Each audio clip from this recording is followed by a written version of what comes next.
guys, I want to show you the new bounty simulations we have here in Preflop Academy. I think they are actually the first on the market for progressive knockouts. To make things easier, we go with just one starting bounty for every player.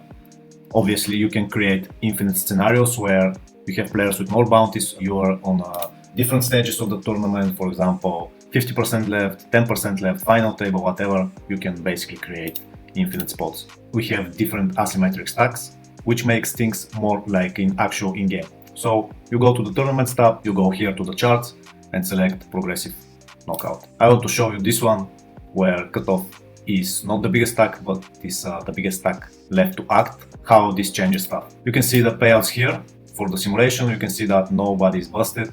That again is made to be the simplest as possible and not complicate even more the sims. Just having a bounty is very specific compared to normal ranges. And then if we change that somebody to have like 5 bounties, 2 bounties, changes everything every time.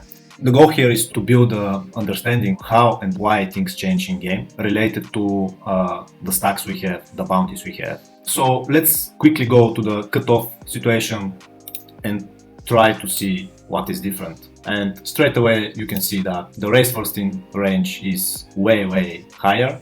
Obviously, because we cover everybody else. You can see how important this is. I want to show you 2 more examples. First one will be where MP is the shortest stack and the biggest stack is the big blind. So let's see how this changes things. And you can see here is supposed to open 16%.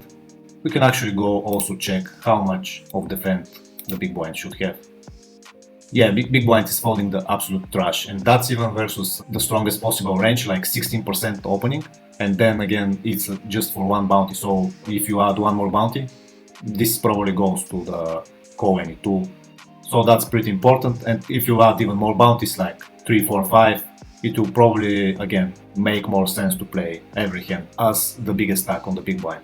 The other thing I want to show is to change the situation from MP shortest and big blind the biggest stack to MP the biggest stack and big blind the shortest stack, and see how this changes things. Yeah, straight away you can see that how much of a difference it makes to be the biggest stack. We were 16% before and now we have 28. And let's see for the big blind. Yeah, big blind still defends pretty much a lot. It folds way more than before. Before it was like 10% fold, now it's 28. Very big difference. We don't fold any suited hand. We just can't win any bounty in this hand versus MP, just in the exact hand. And that makes things how we see them. And even though the sims are just 9, you can basically browse a lot of different spots. You can also train that here on the trainer, go to the progressive knockouts, game type. You can read here possible scenarios with the selected filters. So there are a lot of scenarios here. You can do deep study, you can do warm-up. Let's just play a little bit of 1 or 2 hands deep study, and let's go hero on the big blind. And let's actually play multi-way. Multi-way is the trickiest, I would guess. It changes everything like every time. For example, here you can see that we're the shortest stack and we don't cover anybody. This thing in the red here, that's the bounty power. It's related to your starting stack and the bounties you have, number of bounties you have. We're going to have different video about that, and a little bit of explanation you can read in our Discord chat. And if you need to understand anything else, you can just ask, use the community. So I would guess this is a fold, even in a normal situation, but I would guess here is even more of a fold. And seems like it's break even. It has a fold percentage, but also it prefers to call it a lot. I would guess that it want to reach this frequency of 60% call, and this is at the bottom. Let's try another hand.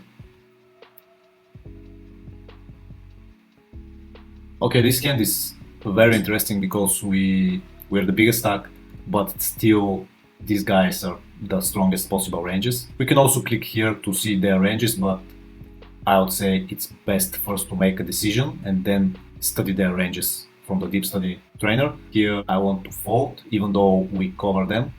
That hand plays very bad in multi-ways. I still think it's not worth it. So the solver wants to call it sometimes, but it's break-even hand, so you can just easily skip it. I think here is very important also to try to protect your position here and don't play these break-even spots, because it's very important to keep your position and to be able to put that pressure again on the next hand with the biggest stack. Something else here is that we don't have inducing range. Even with aces and kings, we just jam. But don't follow a chart blindly, so if you think in game that you can induce with aces, go for that. If you think you can induce with ace king or kings or queens, go for that. You're gonna have reads in game, follow your read, don't follow the chart. So now we can browse the ranges here. MP should be pretty tight, as we saw actually in the sim before that. We can see here again, it's pretty much very realistic range for MP when every other stack behind is bigger stack. Let's think about low jack. What do you guys think? Does he have like traps here or not? I would say he doesn't have traps for several reasons. The stacks behind are not really jamming. I would say with the strongest part of low jack range, he has the incentive to get the money in and not play multi-way.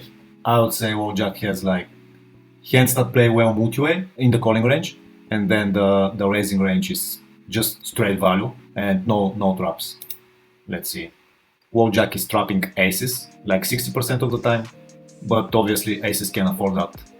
And kings, queens, jacks just want to 3x and go from there. Let's see another hand. Now this is very interesting because the effective stack of the hand is 45 big blinds. We are playing versus, we are actually the third biggest stack, and then we are playing against first and second. Hijack has high incentive to raise with such a stack, and then the button has high incentive to play in position. It's up to us. I would say we have also bluffs here. We also have jam as an option here. I think button doesn't have that much of traps here. His calling range is mostly made by hands that call and then fold to a jam. And then hijack has a lot of raise folds. I think tens should be just a jam here, even though it's 45 big blinds effective. It probably makes the most money as a jam. And we'll check if button has any traps after that and check hijack opening range. Yeah, just this type of hands like 8s, 9s, 10s, jack 10, king queen, and this, they have like pretty good equity to go for that line. We can see the same EV for the jam and for squeeze non all-in, but this is the preferred one. Let's see hijack range. I think hijack range should be wider than normal, even though the button is his biggest stack, but still they're not gonna play for stacks that often. And yeah, we can see that hijack is opening kind of cut off range in some scenarios. He will have a lot of raise folds. That's why we like to jam jack 10, queen 10, king jack, king queen, 8, 7, 9s, and so on. I don't think the button has trapping range here. Let's see that. Yeah, but button is basically never trapping here aces, kings, and queens.